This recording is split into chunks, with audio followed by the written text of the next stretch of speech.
Atención, hace pocos minutos el presidente de la República, Guillermo Lasso, anunció que se elimina el examen de la Cenecit, el que sirve para el ingreso a las universidades. Lo dijo en Guayaquil, donde cumplió su agenda del día. Luisa María Heredia informa. En un acto que contó con la presencia de las autoridades de educación superior y de jóvenes universitarios aquí en el campus de la Escuela Superior Politécnica del Litoral, el presidente de la República, Guillermo Lasso, firmó el Reglamento General a la Ley Orgánica de Educación Superior, una reforma que consta de 73 artículos y con el que, según dijo, se podrán ofertar más cupos universitarios en nuevas carreras incluso, con menos trámites y más libertades para las instituciones de educación superior. Todo esto permitiendo el fortalecimiento de su autonomía académica y financiera. Escuchemos al primer mandatario. Se acabó el examen de la Cenecit, no más el examen de la Cenecit. Para el régimen de la costa se acabó desde hoy porque el próximo año ya no tienen que llevar a cabo ese examen de la Cenecit.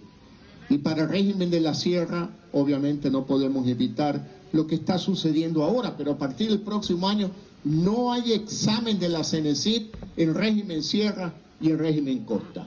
Que cada universidad decida el proceso de admisión. Con esto, Guillermo Lasso resaltó que se cumple una de sus principales ofertas de campaña, garantizar el acceso a la educación superior a los miles de bachilleres del Ecuador. A las 5:30 de esta tarde, un sismo de magnitud 6.0 grados en escala Richter sacudió varias provincias del país. Ahí está el epicentro, que se ubicó en Simón Bolívar, en la provincia del Guayas, y provocó, ustedes ven las imágenes en estos momentos, según los primeros reportes en redes sociales, se sintió en ciudades como Quito, Cuenca, Guayaquil, San Borondón, Durán. Las últimas evaluaciones dicen que el sismo fue sentido en 147 cantones del país. Gente alarmada salió inmediatamente a las calles. Ahí están las imágenes de lo que ocurría en el centro de Guayaquil. Las imágenes del sacudón de este movimiento telúrico realmente son impresionantes. Miren ustedes las cámaras de seguridad captando el momento en que se produjo a las 5:30 en punto de esta tarde este movimiento telúrico. El EQ 911 todavía no ha hecho una evaluación final sobre daños, no se reportan víctimas que lamentar y las imágenes siguen dando la vuelta a las redes sociales, las personas que corren asustadas a buscar un sitio seguro en las diferentes instituciones públicas, privadas, en las viviendas. La gente salió a la calle buscando un lugar para estar seguro mientras pasaba el susto de este movimiento telúrico. Recordamos 6 grados en la escala abierta de Richter, el sismo a las 17:30, ubicado el epicentro en Simón Bolívar, en la provincia del Guayas, a 57.83 kilómetros de profundidad.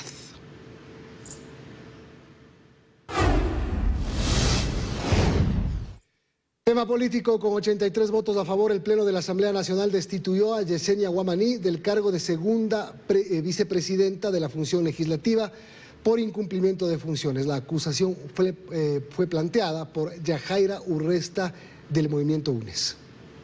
Primero la sentencia, luego el juicio. Eso es lo que ustedes están haciendo. Como dicen las asambleístas Flores, ya está sentenciada. El resto es cuento. Y ese cuento no nos podemos tragar nosotros. Esta fue la última intervención en el debate, que duró algo más de 4 horas y fue una sentencia. Minutos después, el presidente de la Asamblea llamó a votar y se consumó la destitución. 83 votos afirmativos, 38 votos negativos, 1 voto en blanco y 6 abstenciones. Se destituye del cargo de segunda vicepresidenta de la Asamblea Nacional a la asambleísta Ludvia Yesenia Guamaní Vázquez. Los votos de la destitución los puso el bloque correísta, de donde provino la acusación a través de Yajaira Urresta. El Partido Social Cristiano, pues la moción de acoger el informe de la Comisión Pluripartidista que recomendó la destitución fue del social cristiano Luis Almeida, a los que se adhirieron los rebeldes de Pachacutic y los disidentes de la izquierda democrática. Únicamente puede calificar o no calificar un proyecto de ley, pero al haber mocionado habiendo aprobado la suspensión de un orden del día ya calificado por el CAL, se dedujo que existe una tercera vía no contemplada en la ley. Y aunque se vertieron criterios jurídicos sobre la ilegal e improcedente acusación, la fuerza de los votos impuso y Yesenia Guamaní fue destituida de la segunda vicepresidencia de la Asamblea.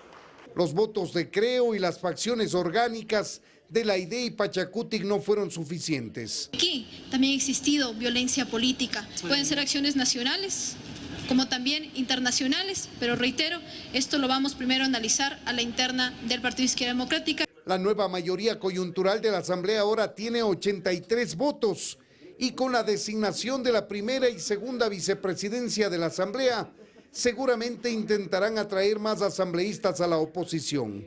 De forma personal, yo creo que sí. Yo creo que el Partido Social Cristiano debe buscar un voto en el CAL. Y si hay vacantes de 2 vicepresidencias, debería buscar cualquiera de las 2. El presidente de la Asamblea, que asumió el cargo por subrogación tras la destitución de Guadalupe Llori, será quien decida ahora cuándo se designa a los vicepresidentes, que durarán en funciones hasta el 14 de mayo del próximo año. En Quito, Freddy Paredes, 24 horas. Con propuestas concretas por parte del gobierno nacional avanzó el segundo día de mesas técnicas de diálogo. El sector indígena asegura que analizará los planteamientos en ambos temas. Con un trabajo por separado para analizar los datos relacionados con el tema de los combustibles, se desarrolló este jueves la segunda mesa temática para la focalización de los subsidios. Aunque existe un proyecto piloto presentado por el gobierno, ven con dificultad llegar a un acuerdo hasta este viernes. Lo más probable es que se tomen los 5 días límite determinados para cada punto. Es un borrador que se ha presentado, es un proyecto piloto que piensan implementar en algunas provincias a través de los dispensarios de Petroecuador. La focalización, según adelantaron los representantes de las organizaciones sociales, podría darse de 2 formas. La primera, ampliar la subvención que ya existe para la pesca artesanal a otros segmentos. Los pescadores tienen un subsidio que está de 1.25, el máximo precio de 1.25 el galón. ¿Qué tiene que hacer a toda la gente que usa maquinarias, herramientas y para hacer producción agropecuaria? El otro camino para el asesor de la CONAIE en temas petroleros, Henry Llanes, sería visibilizar los autos de alta gama. Con eso, cuando se aproxime a las gasolineras, ya le marca y dice: usted no puede ser usuario, por ejemplo, de gasolina extra, usted no puede ser usuario de diésel, usted puede ser usuario de una gasolina de alto octano. En la mesa número 2, que analiza la moratoria crediticia, también hubo un ofrecimiento desde el Ejecutivo: reestructurar la deuda de $3.000 a $10.000 hasta 10 años plazo. Con un periodo de gracia total de 3 años, para que justamente tengan oxígeno suficiente para restablecerse en sus actividades productivas. Obviamente entendemos que de parte del gobierno también existe una voluntad, pero nosotros siempre vamos a analizar, vamos a consensuar. No podemos tomar estas decisiones así de la manera ligera. Vamos nosotros también a sentarnos con todos los técnicos de parte de las organizaciones. El diálogo en ambas temáticas continuará este viernes a partir de las 8:30. De acuerdo a la metodología para resolver cada punto, se tendrá un máximo de 5 días. Este viernes se cumple el tercero. En Quito, Daniela Valencia, 24 horas.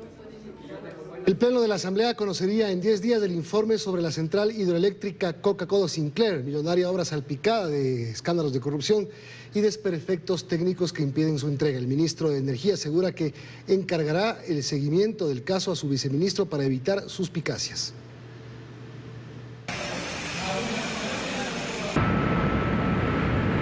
Como estas, hay casi 8.000 fisuras en la central hidroeléctrica Coca-Cola Sinclair, inaugurada en 2016, pero aún en manos de la contratista, pues su entrega se ha estancado entre escándalos de corrupción y fallas técnicas que, pese a los esfuerzos, se siguen presentando en este megaproyecto que le costó al Estado ecuatoriano más de $3.000 millones. Al menos medio centenar de fotografías constan en la información levantada por la Comisión de Fiscalización de la Asamblea, que en 10 días pondrá en conocimiento del Pleno su informe. En ese documento, además, reveladores testimonios como el del exgerente del proyecto, Marcelo Reynoso, quien en su comparecencia aseguró que por lo menos desde 2012 se sabía que los desperfectos no eran pocos. Y sabían de este problema en el año 2012 y lo ocultaron hasta el 2014.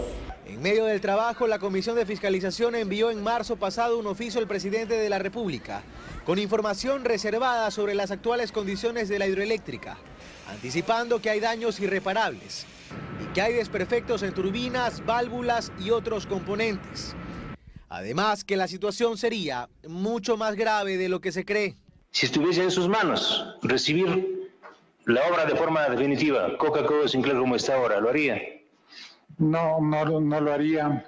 En medio del hallazgo de vínculos entre el actual ministro de Energía, Javier Vera Grunauer, y la consultora Vera y Asociados, de propiedad de su familia, firma que fue parte del consorcio fiscalizador de la obra, es decir, quienes debieron garantizar su correcta construcción. Hoy, casi 6 años después de su inauguración, hay sendos procesos judiciales a nivel nacional e internacional que impiden aún su entrega. El ministro de Energía dice que se mantendrá al margen del seguimiento de estos casos para evitar suspicacias. Yo no he tenido hasta ahora ninguna reunión sobre este tema en SELEC. Es más, voy a excusarme y voy a mandar al viceministro en el sector eléctrico para que participe. Yo no voy a participar para que no exista suspicacia, ¿verdad? Y vamos a esperar qué dicen los jueces. En Guayaquil, Carlos Acoto, 24 horas. Un tribunal de la Sala Penal de la Corte Provincial de Pichincha negó el recurso de hecho interpuesto por el recusado juez Fabián Favara en el caso contra el exalcalde Jorge Yunda, acusado de peculado en la compra de pruebas PCR. Con esta decisión, la audiencia de juicio contra Jorge Yunda deberá retomarse lo antes posible. Han transcurrido casi 7 meses desde que el exalcalde de Quito recusó al juez Favara, uno de los miembros del tribunal que había instalado la audiencia de juicio en su contra por el presunto delito de peculado en la compra de pruebas PCR. Pero ya hay un pronunciamiento definitivo del Tribunal Penal de la Corte Provincial de Pichincha que permite continuar con el proceso. El día de ayer tuvimos la audiencia del recurso de hecho y fue nuevamente negado por parte de los jueces de la Corte Provincial. El último recurso que tenía el juez Favara para evitar ser recusado o sacado del Tribunal de Juzgamiento a Yunda fue agotado y lo que corresponde es continuar con el proceso. Los otros 2 jueces o los jueces sobrevivientes ya están contaminados con todo lo que pasó dentro del devenir de la audiencia, que me parece que fueron 21 días. Entonces, por esa razón, seguramente presentarán una excusa ¿para qué? Para que se sortee un nuevo tribunal que conozca y empiece la audiencia de juicio desde cero. Lo que plantea la defensa de Jorge Yunda es prácticamente una estrategia evidentemente dilatoria, una estrategia que atenta contra la lealtad procesal, porque los otros 2 miembros del tribunal no tienen razón para excusarse y por lo tanto tampoco habría razón para presentar contra ellos demanda de recusación. Y lo que debe ocurrir, le vuelvo a insistir, es que debe haber una designación de un juez que reemplace a Favara y el tribunal debería continuar con el trámite del caso. Aunque el abogado del exalcalde sostiene que el interés de su defendido es ser juzgado lo antes posible. En todo caso, el resultado de este pronunciamiento del Tribunal Penal es que se reactiva el proceso contra Jorge Yunda y se debe retomar la audiencia de juzgamiento desde el inicio. El administrativo no debería durar más de unas pocas semanas, de un par de semanas, hasta que baje nuevamente al tribunal, los jueces sobrevivientes conozcan y demás. Mientras el exalcalde no tenga una audiencia ejecutoriada en su contra, sus derechos políticos están intactos para participar en cualquier elección popular, sostiene su abogado. En Quito, Freddy Paredes, 24 horas. Seguimos, amigos. Gran afluencia de personas que buscan una plaza de empleo se registró desde ayer en las inmediaciones de la empresa municipal de aseo de Quito, Emaseo. A pesar de que la solicitud la tenían que hacer en línea, cientos de personas llegaron desde la noche del miércoles hacia las instalaciones de la empresa municipal de aseo de Quito para intentar conseguir una plaza de empleo en esa institución. Parece ser que las personas han preferido presentarla personalmente, pero la aplicación en medio virtual también es válida y vamos a calificar por igual con imparcialidad. En la larga fila que rodeaba la avenida Occidental hasta la Mariana de Jesús, encontramos a jóvenes, adultos y hasta personas de la tercera edad que pernoctaron en los exteriores de Maceo aferrados a una oportunidad laboral que no le encuentran desde hace varios años. Con frío, pero con la esperanza de que nos atiendan a todas las personas, porque todos necesitamos del trabajo. Desde las 11 del día de ayer, aquí haciendo cola. Lo registrado este jueves en la capital evidencia lo crítico del tema con respecto al desempleo en el país, sobre todo para la población de los jóvenes de entre 20 a 30 años de edad, que no logran conseguir una plaza fija.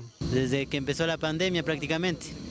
Así trabajitos pequeños que me han llevado, pero nada un oficial que se diga. El gerente de la institución, sorprendido por la afluencia de personas que llegaron buscando una oportunidad, sostiene que por esta ocasión únicamente se abrieron plazas para 200 personas. El puesto por el cual van a concursar las personas que están viendo aquí detrás es el puesto de ayudante de barrido y recolección. Y es que por la gran afluencia de personas que no se esperaban que acudan a esta convocatoria, las entidades municipales tuvieron que montar operativos móviles en todo el sector para cubrir las necesidades de las personas. Estos operativos se mantendrán hasta este viernes que termine el proceso de selección. En Quito, Paul Coello, 24 horas. El presidente Guillermo Lasso amplió en 3 meses el plazo de liquidación de varias empresas públicas, mientras que otras deberán culminar el proceso en 10 días. Fabricamos Ecuador, Fabrec, es una de las empresas que contarán con 90 días para que culmine esta gestión de liquidación. Durante varios años, esta fue la realidad de los trabajadores de la empresa pública Fabrec EP. Ellos reclamaban constantemente el no pago de sus sueldos. Lastimosamente, por las malas administraciones, es lo que está pasando hoy en día esta empresa Fabrec. Con más de 400 empleados, Fabrec fue la empresa encargada de fabricar uniformes para el Estado ecuatoriano. Antes fue Tecnistamp, una empresa constituida en 1988 y establecida después en una de economía mixta, hasta que mediante decreto ejecutivo 1134 en abril del 2012, el expresidente Rafael Correa la transformó en Fabricamos Ecuador Fabrec EP. Fue desde entonces que la empresa comenzó con problemas. Así lo señalaban ex empleados en su momento. Ahora que somos Fabrec, nada. Ya está, hasta en los almacenes. Vienen a preguntar en el almacén tal prenda o tal cosa, no hay.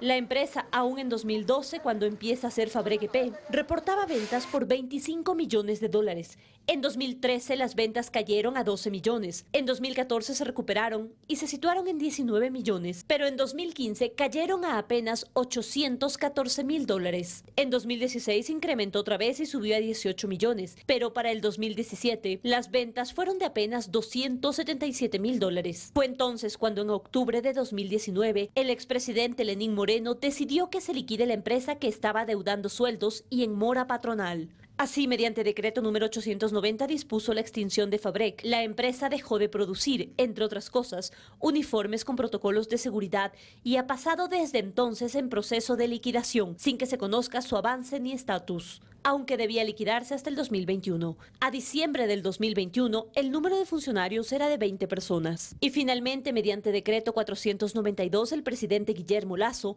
dispuso este 12 de julio ampliar en 3 meses el plazo de liquidación y al terminar que transfieran todos los activos o pasivos al Ministerio del Interior. De esta manera concluirá finalmente la historia de una empresa de confección que fue quebrada después de transformarla en empresa pública, con todas las pérdidas para el Estado que representó el proceso. María Gracia Acosta, 24 horas. Estados Unidos mejoró la calificación para viajar al Ecuador después de los 18 días de paro. Ese país es el principal mercado emisor de turistas para nuestro país. Representantes turísticos piden al gobierno políticas públicas a largo plazo. El turismo busca recuperarse tras los 18 días de movilizaciones que dejaron pérdidas por más de 90 millones de dólares para este sector.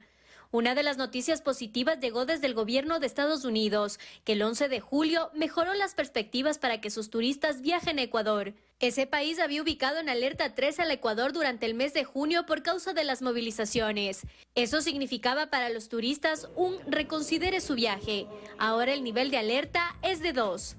Según información proporcionada por el Ministerio de Turismo, Estados Unidos es el principal mercado emisor de turistas. Solo en el primer trimestre de este año, el país ha recibido a 191.154 viajeros procedentes de ese destino, es decir, un 93% más de lo que se registró en el mismo periodo de 2019, antes de la pandemia.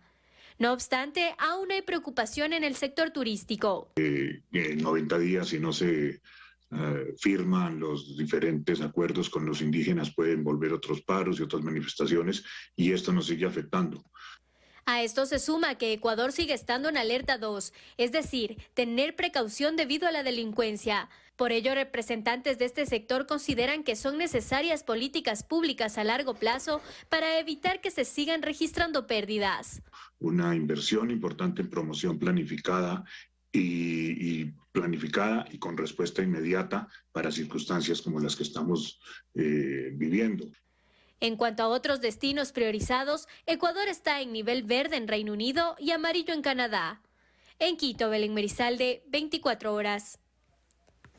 Actualizamos la información sobre el sismo de esta tarde. Un joven de 16 años falleció producto de este movimiento telúrico. El ciudadano murió electrocutado debido a la caída de un cable de alta tensión. La información fue otorgada por el COE cantonal del cantón Simón Bolívar, que se activó para monitorear los daños registrados en el lugar, producto del temblor de magnitud 6 que sacudió varias provincias hoy en la tarde.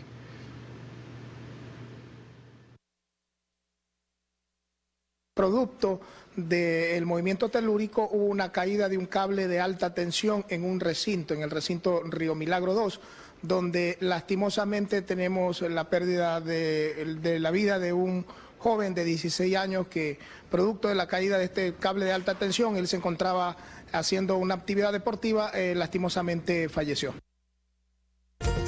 Más de 700 órdenes de compra de medicamentos vía catálogo electrónico ha generado el Ministerio de Salud hasta el momento. Según el ministro, a partir del 5 de agosto se empezarán a distribuir medicamentos en los hospitales y centros públicos de salud. En máximo 15 días, es decir, a finales de julio, empezarán a llegar las medicinas a los hospitales de la Red Integral Pública de Salud, anunció el ministerio en un comunicado. Y es que mientras en el sector transcurre la emergencia declarada por el presidente de la República, Guillermo Lasso, el 22 de junio pasado, los procesos de compras públicas siguen avanzando. El MSP especifica que se han generado ya más de 700 órdenes de adquisición de fármacos por catálogo electrónico para hospitales y centros de salud que están a su cargo. El monto de inversión es de $11,5 millones. En el documento se precisa que de los 169 ítems catalogados, se han adquirido ya 141, con un stock que durará hasta fin de año. Esperamos que tras el anuncio, efectivamente comience a materializarse esa entrega. Son más de 154 millones de unidades que irán a los establecimientos de atención médica de las 9 coordinaciones zonales que hay en el país, donde al momento se registra un abastecimiento de apenas el 69% en promedio. La planificación de las necesidades de medicamentos tiene que surgir en la consideración de la frecuencia de los problemas de salud que se desean atender. Los fármacos servirán para el tratamiento de enfermedades del sistema nervioso, respiratorio, cardiovascular, entre otros. Pero de acuerdo con Rafael Palacios, presidente de la Asociación de Padres de Niños y Adolescentes con Cáncer, esto no incluye los fármacos que necesitan los pacientes con enfermedades catastróficas, raras y huérfanas del Ecuador. Los medicamentos que se están mencionando allí son los de emergencia o de tratamiento ambulatorio. Habría que preguntar para cuándo o de qué manera estratégica van a ser considerados los medicamentos de alta complejidad. Solo algunos de los fármacos que este grupo requiere constan en el Cuadro Nacional de Medicamentos Básicos, que es el listado de las medicinas consideradas esenciales para atender las necesidades de los ciudadanos. Y al respecto, el ministerio informó también que recientemente se realizó una convocatoria para la presentación de ofertas que permitirán la adquisición de los 443 fármacos que están en el cuadro. Esas medicinas llegarán la primera semana de agosto. Los proveedores, casas farmacéuticas, podrán presentar sus ofertas y esperamos hasta el día viernes poder hacer la contratación de los medicamentos. Estos medicamentos deberán estar siendo recibidos por el Ministerio de Salud el 5 de agosto. Luisa María Heredia, 24 horas.